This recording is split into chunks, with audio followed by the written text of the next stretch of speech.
Alden Richard and Catherine Bernardo mas lalong napapalapit sa isa't isa dahil di umano itong si Alden Richard ay laging dumadalo sa bahay ng mga Bernardo at welcome na welcome naman ang binata sa bahay nito. Kaya naman namataan ang dalawa na laging nagdi-date at magkasamang nagsisimba. Kaya ibig sabihin, iisa lang ang kanilang interes. Lalong-lalong nagpapakilig sa kanilang mga fans dahil sa mga umuugong na balita na talaga namang sila na talagang dalawa. Kaya hindi mapapatunayan o hindi totoo ang mga bali-balita na itong si Catherine Bernardo ay binastid si Alden Richards dahil makikita naman natin magkasama silang dalawa at talaga namang sweet at masayang masaya.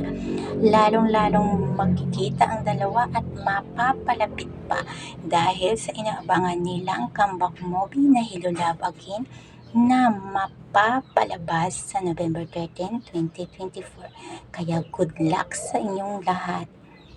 Mga kating fanatics, excited na mapapanood ang kanilang mga idolo sa big screen.